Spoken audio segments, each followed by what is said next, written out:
Today's my connection is like it's very weak. I was disconnected for a while.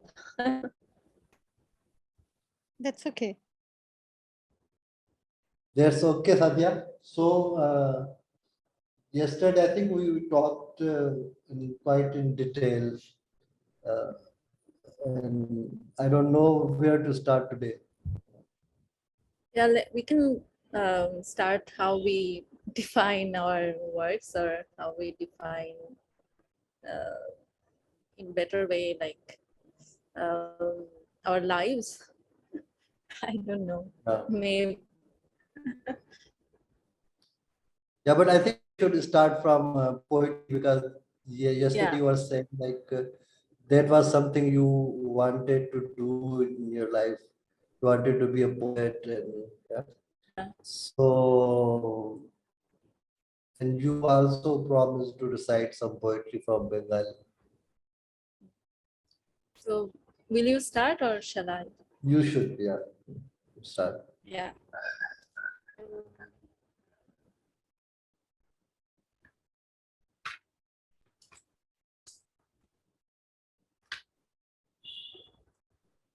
So I will read in Bengali first, and then there is a translation as well. So I will read also the English version of the poem. But it's a very short one, and this writer, I'm just like I am reading whatever he is writing this nowadays because I find him very has very dark comedy, dark sarcastic way of writing things, and this is which I which resonates to my work and my life as well. So it calls সুখ তার জুতা নাই, এটা নিয়ে তার খুব অসুখ ছিল। এরপর সে একদিন দেখলো একজনের পা নাই, সে সুখী বোধ করলো, আর সেই সুখ বাড়ানোর জন্য মনে মনে প্রার্থনা করলো পৃথিবীর সব মানুষের যেন পা খসে যায়। So I will read the English version of this. Happiness. He had no shoes. He was so unhappy with this. Then he saw one day someone without legs. He felt happy. And to increase that happiness, he prayed, may all the people on this earth lose legs. Yeah. And who is this? Nice, nice, very nice. Who's this? His name is Imtiaz Mahmood. He is very young poet. Yeah. Do you also write poetry yourself? I write, but I think according to my standards, like it's just. But when I saw it, look, if I look at your work, most of your work, is half of the work is text based. Yeah. Yeah, it makes sense only when you read about your images, So it's already very poetic, I would say, the images and the way you write about your work. I think because like as I've said to you like last in our last meeting, like it's very common in Bengal, like if there is a general saying like there is more poets than crows in these cities. So yeah, and also like filmmaking, it's every other members in the family wanted to be a filmmaker. So yeah, I think because I failed as a poet according to my terms, so I thought I think at some point of time it was very conscious decision to use text also as an image, not to complement the image, but to use like another vocabulary, add another vocabulary to it. So yeah, it was but now I am kind of like I'm more into essay making, like writing essays and short stories. But yeah, text is what I think it's a failure of becoming a poet makes me No, but what do you think, like is it the same sort of practice, I think so. creative practice? Yeah. Yeah. And but what's the difference, like in this language, which is visual and words? Um, I think for visuals, you have to be present at certain moment. You have to use this camera or a room or even in a toilet, you know. So I can also do that by photograph, but which is for me, it's like a bit lengthy process. But poetry comes very naturally to me. Um, but yeah, photography, because I think I was also, you know, like learned it from institutions. So I have Hmm. some, yeah, perceived idea of, perceived notion of how it should be. So which is like when as I'm going more old, I think I'm just, you know, like I can now figure it out and I can now lose it. I can be more liberated. Yeah. So you are And saying like photography is more liberating. I think I am, as a human being, I feel more liberated, whatever art medium I'm now choosing. At some point of time, it was more about like a medium. Now it doesn't mean to me anything, like whether it's filmmaking, whether it's, you know, like poetry, whether it's essay, novel, Hmm. or whether it's photography. It's not now. It's not about medium. It's more about how I am using this medium to, you know, like connect to make people feel something. Yeah, and to make them angry, to make them loved, you know, all those kind of emotions. Yeah, but I also feel like, what, when you are talking about like there are more crows than poets, you know, is the same is true about sin, poetic, I think. Yeah. But what I want to know is like it's not about the way you say, it's not about medium. So when you switch to another medium, that doesn't mean like you are totally giving up, another medium. You can come No. back to that also, and you can also use that understanding in a different medium also, Yeah. because all these mediums, the process is the same somehow of your creative expression. so Yeah. so so I can relate to this what you are saying, of course. Yes, yes. And will you just read something like? I read something like what should I read? I can read something from my memory because I don't have any notes here. Like this poet, I also recommended you Shalatif. You know, he writes very small couplets, like small. So one of his couplet is that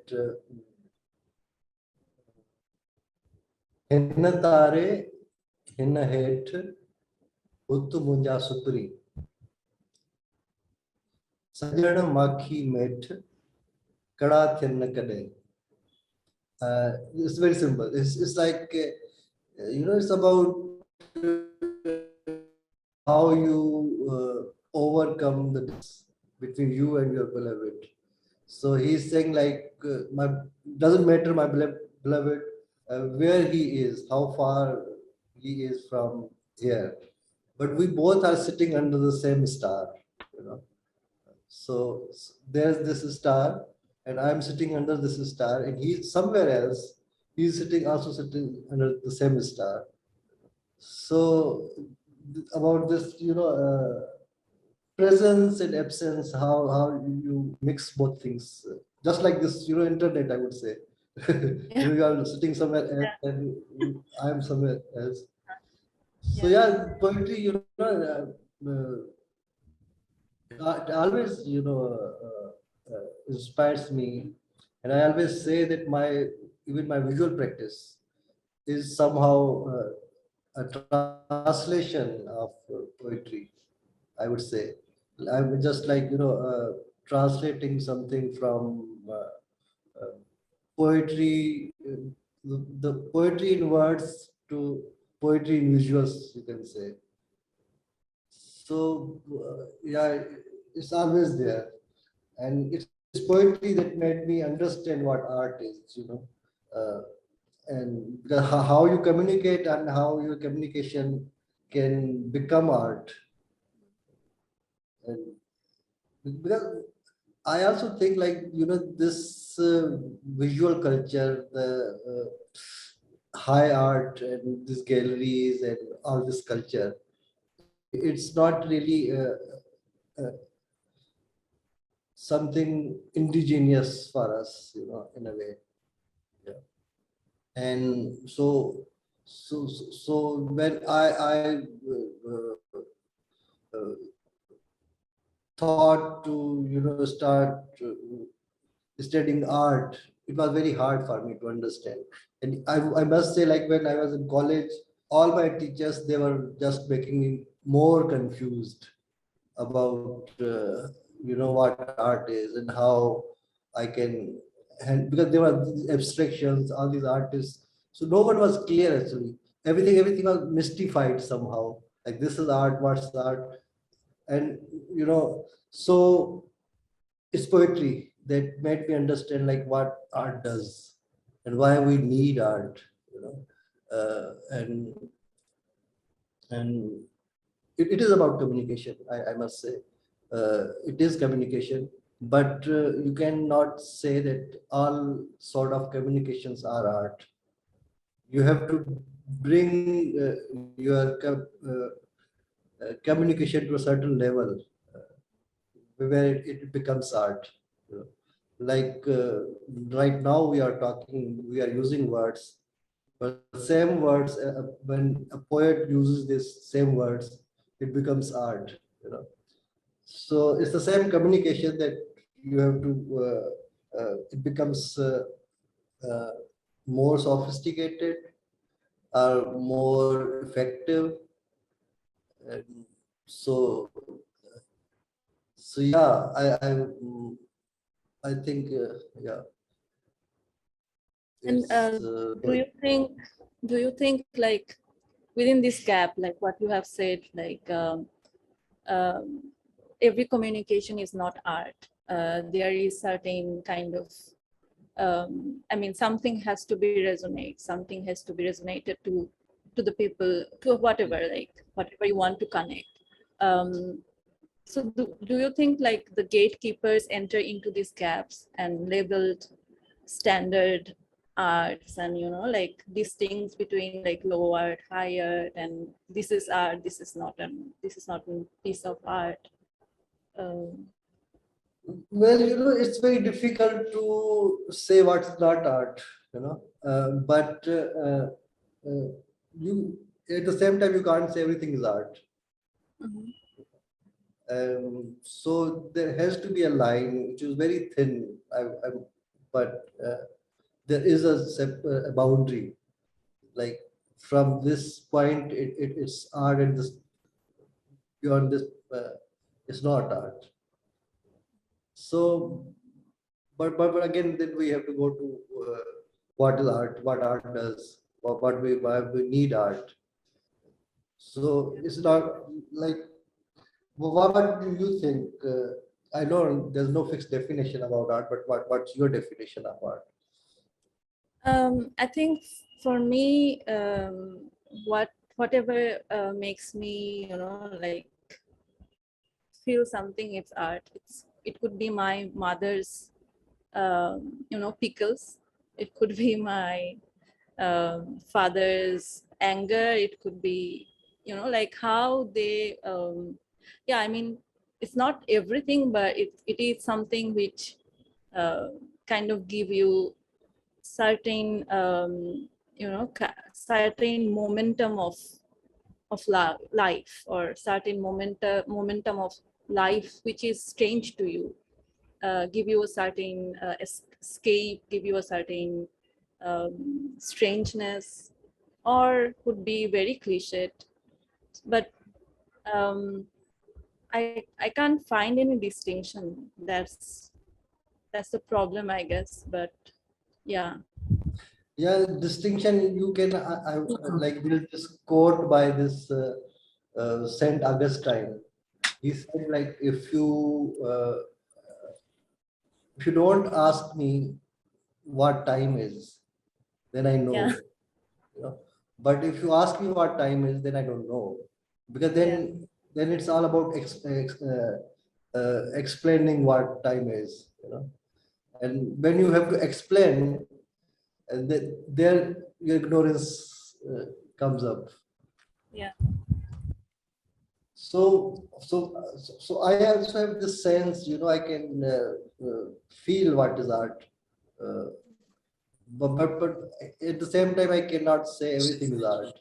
If it doesn't connects with me, it doesn't resonate with me, then you know, so everything has some elements definitely that Yeah. that you can connect with. I think I can connect to, I mean, in this question of what is art or not, I can connect to Joseph Boy's this famous quotation, like even the act of peeling potato can be an Mm. artistic act if it is consciously done. So yeah, but there is also question of consciousness and unconsciousness, subconscious level, you know, so all Yes, kind of it's thing. But not, I can, it's yeah, all about intention also. yeah, yeah. The, with what intention you are doing something. Yes, so do you have any question like about particular about my works? I have seen the last, like your, I don't know it's last work or not, but in your Instagram profile, like the cartons you have made, um, you know, like Cartoons? yeah, it feels like cartons. It feels like the drapes, you know. The yeah, there is also yeah, I'll just try to find out the name. It's painting, but it feels like for me it was more Curtains, about yes, yes, yes. It's my most recent series of paintings, yes. Yeah. So they are just curtains, yes. So I was just, you know, I always start my work with very simple idea. Like I look at painting as a curtain. Like painting is a curtain. yeah, It always hides something, you know, and shows something else. So it comes from this idea maybe. And then, you know, you spend time with this idea and you start building up layers on it. So I like overlap some images with curtains, and you know, then I, you know, constructed some comments about politics, maybe some about entertainment, and everything like becomes a curtain then. You know. So I always do this, like for even for this exhibition, this show that Masuma is creating. I'm again thinking of something. So it's like you create a device, uh, and through that you can keep producing work, you know, an idea that is not that can continue, you know. So I can like overlap any image on curtain and make it a painting, you know. Even if it could be a portrait also someone's, your face is also curtain, you know, it hides something but what you really are. And so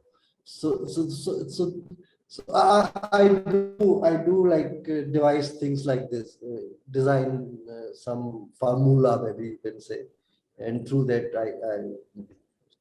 I can say things. And it's and for me my practice is not really always very personal, because it's about connecting with people. And so I don't always take issues which are very personal. So I can, you know, talk about collective problems also. uh, And I think I'm more comfortable in this way, that I take issues which are collective, and not very personal, because I don't feel comfortable just talking about myself. And I think maybe in your work that thing is very there powerful, in a very powerful way, that you have very personal things that come up during the work. Don't you think so? Yeah, I think yes, because I think I was for a long time I was practicing, like taking pictures of others. So the others and us was always a question for me. And then this search for inner, like inner and what is inner and what is outer. I started to dig my own history, my own stories, which are not comfortable, which are um, not really like which I am proud of, or like which is always hidden. So yeah, from that on, I think my practice shifted, because I was for a long time I was a photojournalist, and I was also working for NGOs and even photography, all those things to earn my money. But then I felt I am taking this, I mean, I am just making those same baggage of like creating cliche and creating generalized ways of taking pictures, because it was not what I felt like I was doing. Because like as a photojournalist, he was always directed in, and whatever your aesthetic you put into this form, but it was always, it was deleted, it was eject, like rejected from the editors. So I couldn't really giving myself to the works, my interpretation to those cliched general ideas. But so that then on I tried to turn this camera towards me. And yeah, so the work which shifted my whole idea of taking pictures all days untitled, which is about my uh, certain period I was in mental hospital. So it was about that, but it was about the time, the slowness of the time. It was more about how boredom can grab your, like a stomach. How can how can you be so mad at the world and you can't do anything? You can feel every emotions to do something, but you can't, because the society also force you to be in this, like to be jailed. So yeah, and then I slowly I developed my own way of trying to, I give myself my own assignments. I do other jobs, and I do like whole other arena of, like I try to find whole other arena of works, so that I can keep doing whatever I wanted to. Yeah, so then on I also taking pictures of others, but that is also now personalized, that is also very personalized, and also very slow in a way, very slow process. Of course, whenever anything that comes through you becomes personalized. Yeah, But when it's like there are some things that other people cannot really relate to, you know. yeah, Like yeah, for me, it's always I'm conscious that my, people should relate to my work, you know, and that's why I'm never interested in abstraction, like abstract imagery. I'm very bad at abstract thinking also. So because I believe like the common people, they don't understand that sort of work, you know, like Mondrian and Jackson Pollock and all these yeah, abstract expressions. So we don't have like this sort of education. So for me, like I believe like Jackson Pollock is not really an abstract artist. I don't look at him as an abstract artist. But I feel like my work should be very clear and straightforward. So people, if they cannot relate to it, they can at least understand what I'm saying. You know, just like the way I'm talking, like I try my best to convey my feelings, Yeah. and same thing I do in my work also. And in that sense, when I'm conscious about people, my audience, yeah, my viewer, uh, that they should relate to my work, it becomes very impersonal, Mm. I think.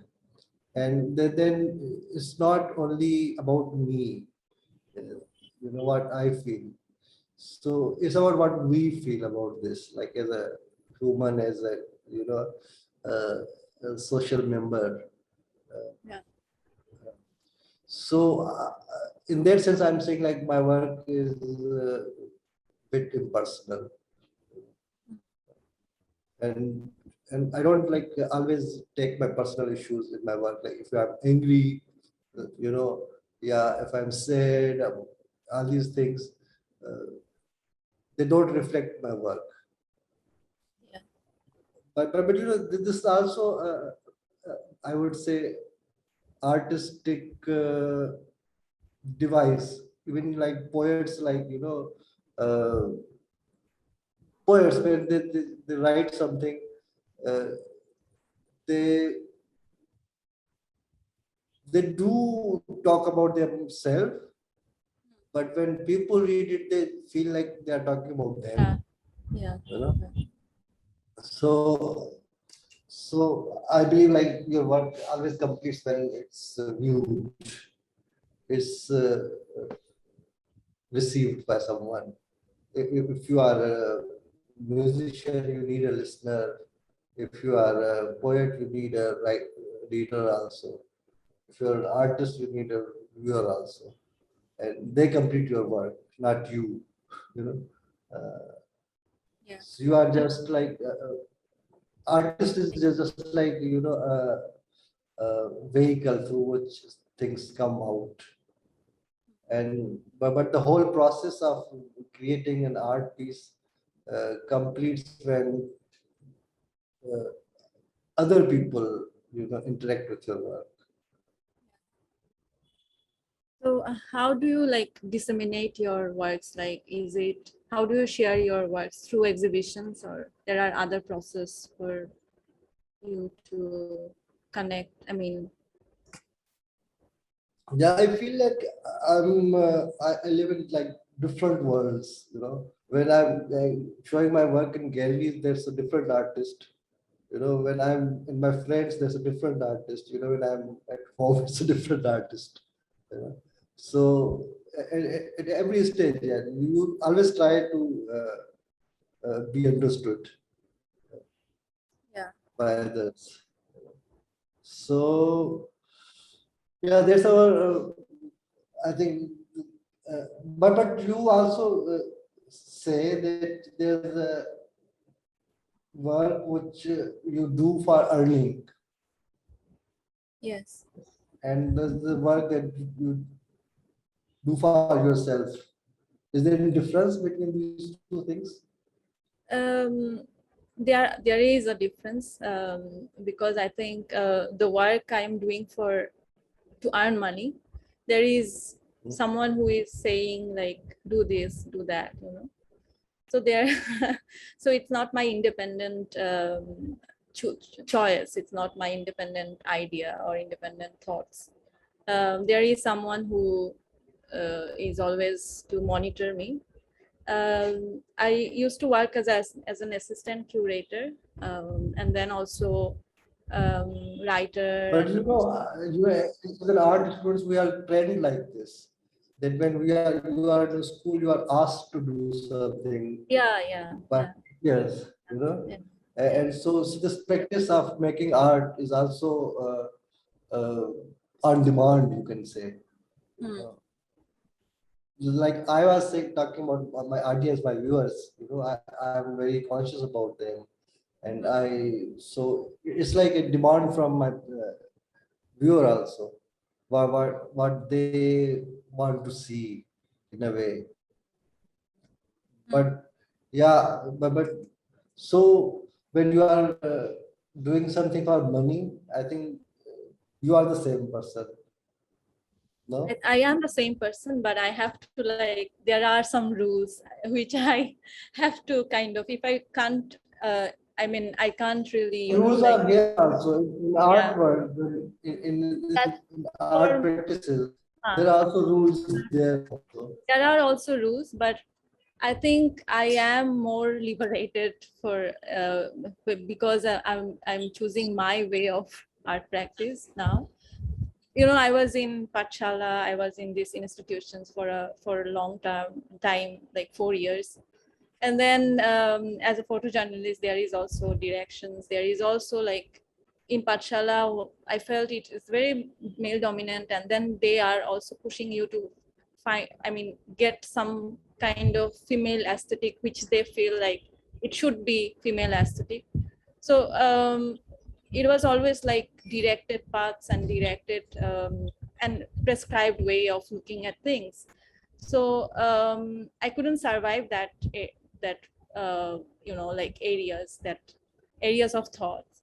So because it's what I am. I mean, art, whatever art I'm making, whatever work I'm doing, it's I am very passionate to it. So I can't really obey any rules here for the sake of, like, selling, for the sake of submitting it to for a grant, for an award.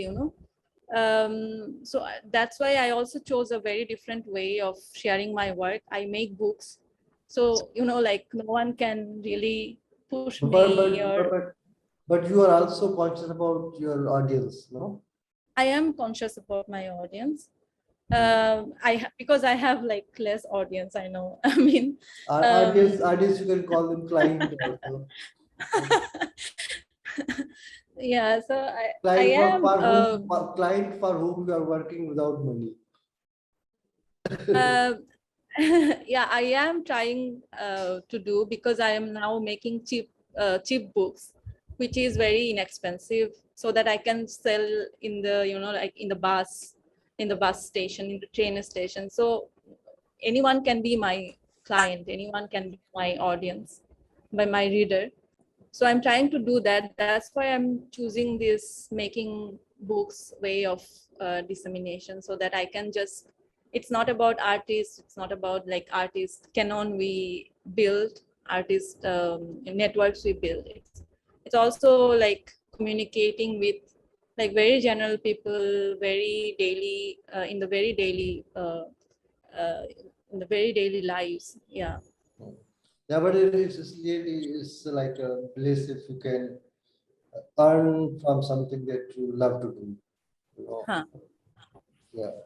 Yeah, definitely. So there, I think you have to always juggle with this thing, Mm. create a balance between, commercialism and, Yeah.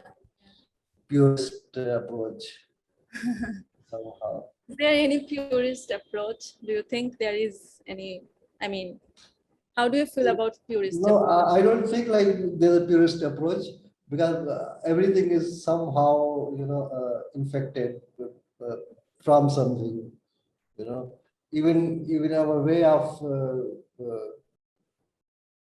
if we are artists, like uh, maybe like 2 3 centuries ago, there were no artists, Mm. people who had this sort of authorship about their work. Mm. It's also a new infection thing that we are working as a visual artists and, and trying to create our own practices. So that has different demand. There is also like set rules for this, that you have to be free, you have to be this, but there's also, this idea that art is always within boundary. There are limits, and what you can do within limits. Like, if you are learning music, so there are certain ragas and with certain notes, Yeah. and within those notes you can play. Mm. If you are doing painting, you are limited with between these two dimensions. You can do anything but within these two dimensions. There are always limits for you. So freedom is also like illusion in a way. You are never really free, and so and you enjoy to be in a cage always. So we create our own cages. Yeah, I would say. yeah, I think also if you guys have any questions, please yeah. That would be really. interfere. Two points of interesting conversation. One is what actually constitutes art, and the idea of gatekeeping of what allows to be art or not. And for me, that becomes an interesting bone of contention or discussion, because what makes one object craft and one art and things like that, right? And again, how do you relate this to power and the curator and power? And there's a whole relationship of wealth. And why is a painting worth 30 million? What's 30 million? How do we equate that kind of excess, super excess? One. And two, again, this whole idea of commerce and art, which I think came through a lot again, when we look at, say, our personal work and work we got to do to elk a living.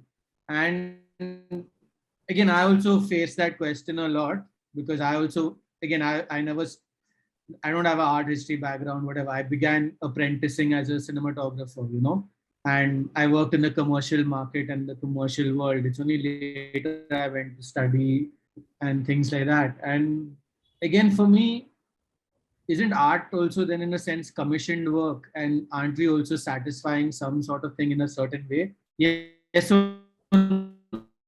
Means it's not a yes or no answer, but I think it's a point. Again, we can discuss that in line of the first question of what is art and what is not art. And again, why do we have to create a differentiation like, hey, we also work commercially, we also do this? Maybe sometimes the work we do is art, and sometimes we wear many hats, and some of the hats maybe we wear is that of an artist. We also wear the hat of laborer. We also wear the hat of a teacher, father, brother, sister, wife. Why, if we wear the hat of an artist, all the work we make has to be art? Yeah, that's something I wanted to ask and put out there, and how you think about it. Yes, Saadia, this is from you. For only, I think for both of us. But yeah, I think I always feel I mean, what is art, what should be art, or it's always defined by curators or defined by the power holders. If you ask me personally, that is what I've said, like I can't find any distinction. And what is conscious and what is unconscious is also a question for me, like how and who is going to define that as well. So it's very blur area of thoughts, like what should be art and what not. And also the question about commerce, like of course it's about selling. It's always about, if you want to communicate or if you want to sell your books, it's always about selling. It's always about, you can give some books to your friends or any stranger, but you have to survive at the end of the day. So but I think for me it's very different, because it became very different. I didn't wanted to, but um, because I was working as a photojournalist for a long time, and then there was certain criteria I had to follow. There were certain kind of criteria which were set by male editors, and they were sending me on those for the spot newses, which they think female photographer can take. It's like, so I felt a very kind of like gender discrimination in that process. And also in the NGO works, it's always like you have list of photograph I mean image criteria which you have to fulfill, and then if you add something to it, it's up to you. But there is, I mean, it's never there. They were never like, I couldn't find any clients who were that much open to, you know, like look at your work, look at what you have thought and look at what you have interpreted. So for that's why I had to like take other jobs which are not very unrelated to what I am doing, because it's always about writing, you know, it's very manual. Also sometimes it's very manual works, manual labors, which I really enjoy. But I tried to, you know, like there is also kind of certain taboo, like you can't do other works, you have to do only photography to be a very good photographer. So I think that that doesn't mean anything for me. If I can do work as a cleaner to survive, to, you know, like to do whatever I am trying to do, whatever I am trying to sell, I have to do that. I don't have any taboo related to, you know, like low I mean low labor, or, you know, like all those kinds of things. So I mean, for me, it's I don't really criticize the commerce I mean background of it. I criticize how this commerce try to, you know, this the focus on commerce try to direct you, try to make repeatedly the same thing again and again by very different people. You can, if you come to Bangladesh, if you come to Pathshala, you will see like most of the people have same kind of work. You can't really distinct, you can't really feel anyone is, you know, like their individual growth, their individual way of thoughts. I think that's very sad. Yeah. Yeah, you know, I also agree to this, like, because I have been teaching for last 15 years and I have seen so many artists, you know, becoming artist people, students. And I feel like everyone, like, I have seen like so many artists' career in my life. So when, you know, they, in beginning, they experiment with so many things, you know, they keep experimenting. Every time they come up with something new. And once they start selling, they start doing the same thing, you know, because so market interferes in that sense, and that's in a way, you know, end of your creativity. When you are being dictated by market in terms of that now you have, it's very also you know, attractive also, the market, that you just uh, uh, go with the flow, and you don't really realize that uh, you are here for, you know, for your creative expression, not just fulfilling what markets wants from you. And I want to add something, that you know, what constitutes art uh, uh, is uh, is no more relative, you know, uh, with this whole discourse of art, you know, because nowadays we don't create art, but we create the definitions of art. You know what defines art? As an artist, you create definitions, not art. You know, because you are trying to make art out of everything, you know, that you deal with. So as an artist, your job is to create definitions. Your work should define what art is. You know, what you are doing defines what art is. It's not the art what defines your work. You know, the set definitions of art, they don't define your work. But when it's your work that defines art, I would say. So as an artist, your job is create definitions through your work, not like in words, but through your work, what you are doing. I had few things in my mind which I really, I mean, they're no question actually. It's just a Hmm. comment. or observation rather than comment, my observation. There is one image which keeps coming back to me. This is I asked to you, your one body of work where you it was a painting or drawing, I don't remember, but there's a cloud, and inside the cloud there are women with ghadas on their head, and they are crossing, and there is rain also there, the droplets, rain droplets also there. And this body of work, for me, that's the most amazing, where so many things are, for me, I can read it on different levels, so many things. The one thing is about the medium itself also, where thing was that the cutout, the cutout was it was painted or drawn in a way, if it looks like a collage, though it is not a collage. This is how I read it. I think it was like that. And then the cloud is the main frontal image, the big image, the larger image, and inside the image there is rain. And also the woman, I think this is from Sindh. So so many things. There is your own personal history is there, or you belong to that area.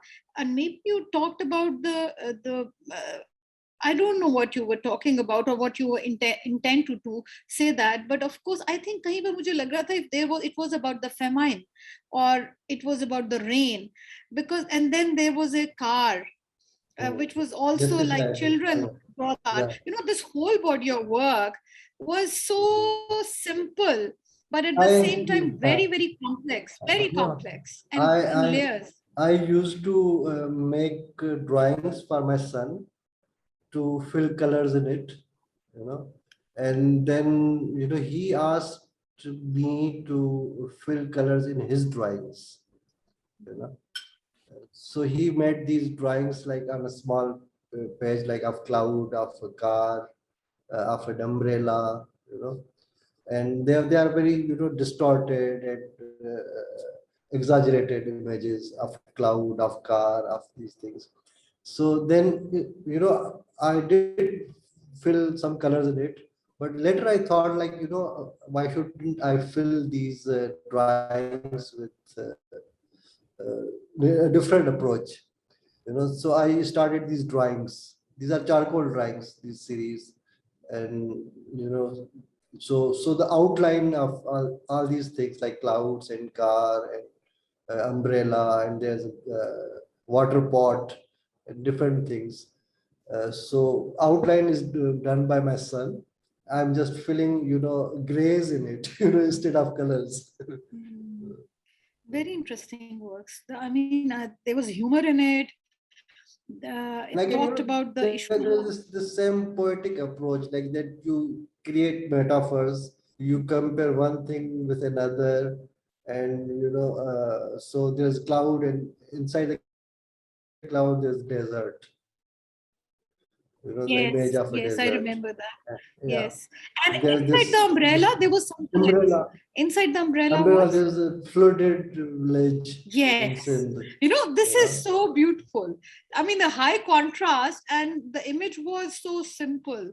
The composition wise, everything was so simple to understand. Yes, So, it's the fun of it. You don't have to say anything. You just have to keep two things together, and it will create so many different meanings for everyone. And coming to Saadia, when Shimul spoke about you and I looked at your work, I'm so sorry. I'm taking the advantage to, I'm not a host, but I will take little more time because I really have got the chance to ask and to comment also. I was just listening to you, and this made me think about so many um, professionals and artists in art also who this reminds me of somebody who I've met somewhere. I can't think of the name. Talking about the concerns, the how you feel misfit also, and then that disjuncture also in your images, that where you really don't want to conform to one specific way of looking or understanding or saying or or finishing. This everything is very, very strong, and it is very, very visible. It is very much there. It is very intense, very stark, and very bravely said in your images. Yeah, there is, I mean, for me, there is abstraction as well, where your story also. And I agree to Ayaz, your work is quite poetic. There is a lot of text there. And even the images, the photographs that you have taken, they are very, very poetic. I wanted to just comment on this. Anything you would like to add to it? No, I mean, thank you for saying so many things. Yeah, I mean, I really, I couldn't really work, I mean, like preconceived ideas, whatever, like, is it going to be a personal story or is it going to be a impersonal story? But somewhat I feel it's always, I mean, for me, if I take anything as, I mean, if I want to like, like dedicate, if I want to dedicate into anything, I have to be very, I am very passionate to it. I'm very driven to it. And that is what keep me, like keeping me also sane in a way. Thank you. Thank you both of you. Thank you, everyone. Yeah, it was great.